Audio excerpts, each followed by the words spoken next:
میڈسٹینڈ اپنی بیماری کو سمجھیے۔ السلام علیکم خواتین حضرات، پروفیسر عزیز الرحمان ایک اور ایجوکیشنل ویڈیو کے ساتھ۔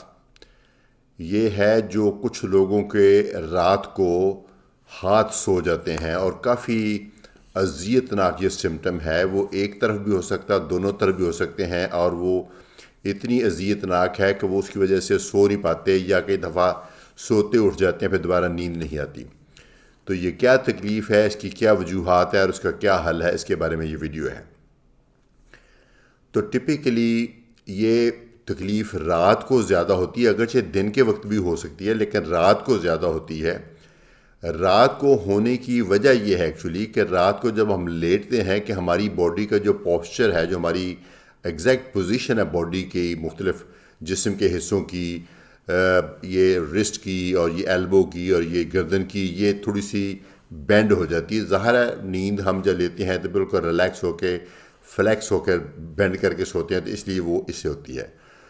تو سمٹم کیا ہے؟ سمٹم یہ ہے کہ مریض لیٹتا ہے تو اس کے بعد اس کو بہت ہی ایک ایسی تکلیف جس کو درد بھی نہیں کہا جا سکتا ہے، سن لوگ کہتے ہیں، لیکن صرف سن نہیں ہوتا، وہ اس کے ساتھ ایک بہت ہی ایک انکمفرٹیبل قسم کی ایک تکلیف دہ اذیتناک ایک سمٹم ہوتی ہے، اور وہ ڈسکمفرٹ ہوتی ہے، اور وہ کئی دفعہ اٹھتے ہیں، اس کی تکلیف سے اٹھتے ہیں، ایسے جھٹکتے ہیں، اٹھ کے بیٹھتے ہیں، پھر تھوڑا سا ان کو ریلیف ملتا ہے، پھر وہ لیٹ جاتے ہیں۔ تو اس کی 2-3 وجوہات ہیں۔ ایک تو وجہ یہ ہے، یہ اس کی نرو سے ریلیٹڈ ہے۔ یہ عام طور پہ خون کی نالیوں سے یا جوائنٹ سے یا ہڈیوں سے ریلیٹڈ مسئلہ نہیں ہوتا۔ یہ عام طور پہ جو ہماری نروز ہیں، وہ چیز ہوتی ہیں جو دماغ سے اسپائنل کارڈ کے تھرو یہاں پہ ہماری بازوؤں میں، ٹانگوں میں جاتی ہیں، جو سگنل دماغ سے یہاں تک پہنچاتے ہیں، اور یہاں سے سگنل جو سینسیشنز ہیں وہ ہمارے یہاں سے دماغ تک پہنچاتی ہیں۔ وہ نروز کی وجہ سے ہوتا ہے۔ تو ایک تو اس کی وجہ یہ ہے کہ وہ نروز دبتی ہیں یہاں رسٹ کے اوپر، یہاں پہ ایک، میں آپ کو یہ تصویر دکھاتا ہوں، اس میں ایک قدرت نے یہ سسٹم بنایا کہ یہاں سے بہت ساری خون کی نالیاں جو سپلائی کرتی ہیں، جو خون واپس لاتی ہیں، اور لیمفیٹکس ہوتی ہیں، پھر اس کے بعد کئی طرح کے ٹینڈنز جو یہ ہمارے مسل کو موو کرتے ہیں، یہ اس طرح کی، پھر نروز بہت ساری گزر رہی ہوتی ہیں، تو ایک گچھا مچھا سا بن جاتا ہے۔ تو قدرت نے ان کو آپس میں الجھنے سے روکنے کے لیے ایک ایسا بینڈ سا بنایا ہوا ہے، اسے نیچے سے، یہ تصویر میں جس سے نظر آ رہا ہے، ایک بینڈ سا ہے، بڑا ٹف سے اسٹرکچر کا، سکن کے نیچے ایک بینڈ سا ہے، اور اس کے اندر خانے بنے ہوئے ہیں۔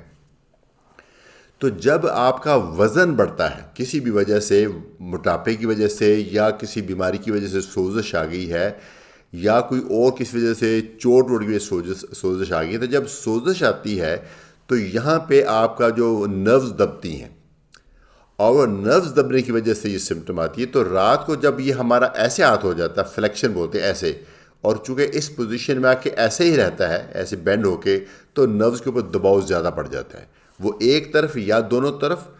جب نروز پہ پریشر پڑتا ہے تو وہ بہت ہی ایک پینفل سی تکلیف دہ سمٹم ہوتی ہے، ہاتھوں کو ایسے جھٹکنے والی، پہ اس سے تھوڑا سا آرام آتا ہے۔ ایکچولی وہ جب اٹھ کے بیٹھتے ہیں تو وہ جو سیدھا ہاتھ بازو کرتے ہیں تو پھر اس سے ریلیف مل جاتا ہے۔ اسی طریقے سے اس کو بولتے ہیں کارپل ٹنل سنڈروم۔ ٹنلز وہ جو جس میں سے گزرتی ہیں، کارپل یہ جگہ وہ کہتے ہیں، ٹھیک ہے، اس کارپل ٹنل سنڈروم اس کو بولتے ہیں، اس سنڈروم کو۔ ایک اور اس سے ملتی جلتی ہے، وہ کیوبیٹل ٹنل سنڈروم ہے۔ وہ یہاں پہ ہوتی ہیں علامات، یہاں پہ بھی نرو آپ کی جو ایک انلن نرو ہے، یہ اور نرو ہے، یہ میڈین نرو ہے، یہاں پہ جو تکلیف ہوتی ہے میڈین نرو جب کارپل ٹنل سنڈروم میں، یہ بازو، یہ انگلی اور یہ انگلی زیادہ افیکٹ ہوتی ہے، لیکن کئی دفعہ مریض کو پتہ نہیں چل رہا ہوتا ہے کہ ایگزیکٹلی کہاں سے، پورے ہاتھ میں بھی محسوس ہو سکتا ہے۔ لیکن جو دوسری کیوبیٹل سنڈروم ہے، وہ یہاں پہ آپ کے اندر والی سائڈ پہ، یہ جو ہڈی کا حصہ ہے اس کے پیچھے سے نرو گزرتی ہے، تو یہاں سے دبتی ہے۔ وہ تب دبتی ہے جب ہماری یہ جو ایلبو جوائنٹ ایسے ہم بینڈ کر لیتے ہیں رات کو سوتے وقت، تو یہاں دبتی ہے، تو وہ کیوبیٹل ٹنل سنڈروم بن جاتی ہے، اس بھی علامات ایسی ہوتی ہیں۔ تیسری پاسبلٹی ہوتی ہے، یہ ہمارے مورے جو ہیں، خاص طور پہ اگر آپ کی ایج زیادہ ہے، اور خاص طور پہ خواتین میں یہ مورے گھس جاتے ہیں، تو رات کو جب ہم ایسے بینڈ کرتے ہیں، تکیہ لگاتے ہیں، تکیہ خاص طرح موٹا ہو، ایسے بینڈ کرتے، جیسے تھوڑا سا گردن ایسے آگے کو جھکتی ہے، تو اس سے وہ نروز دبتی ہیں، تو یہ شولڈر سے بازوں پہ درد ہوتی ہے اور وہ سن سا محسوس ہوتا ہے. یہ بڑی ہی انوائنگ سمٹمز ہیں. تو اس کا حل کیا ہے؟ عارضی حل تو یہ ہے کہ اس کو آپ ایسے ہونے سے روکیں، کوئی سپلنٹ لگائیں یا کوئی چیز ایسی کریں، یا خود دھیان کریں کہ ایسے سیدھا رکھیں. اور دوسرا، اس کو بھی بینڈر ہونے سے روکیں، سیدھا رکھیں. اور گردن کو بھی زیادہ بینڈر سے روکیں. تکیے کے بغیر سوئیں، یا بہت پتھرا تکیہ ہو، یہ ایسا تکیہ ہو جو آج کل اسپیشل بنتے ہیں، جو کہ آپ کے ادھر گردن کے ساتھ لگ جاتا ہے، آپ کی بالکل نارمل جو کرو کو وہ کے ساتھ میچ کر جاتا ہے. یعنی آپ لیٹے ہوئے بھی آپ کی گردن کی وہی پوزیشن ہوتی ہے جو بیٹھے ہوئے تھے، بالکل آپ کی باڈی کے ساتھ الائن رہتا ہے. تو ایک تو یہ طریقہ ہے.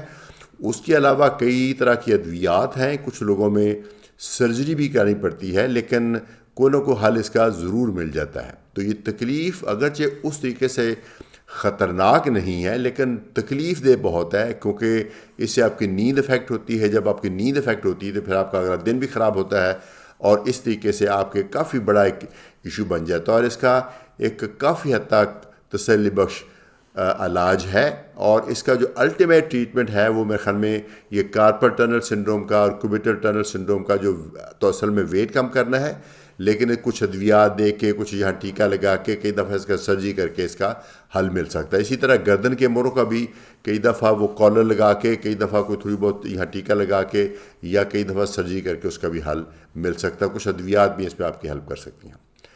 تو مجھے امید ہے کہ آپ کو یہ ویڈیو یوزفل لگی ہوگی. اگر آپ کو اس طرح کی تکلیف ہے تو اپنے ڈاکٹر سے ملیں، تو یقیناً آپ کو کوئی نہ کوئی ٹپ دیں گے جس سے آپ کا یہ مسئلہ حل ہو جائے گا. اجازت چاہوں گا پروفیسر عزیز الرحمان، میڈ اسٹینڈ اپنی بیماری کو سمجھیے کی جانب سے.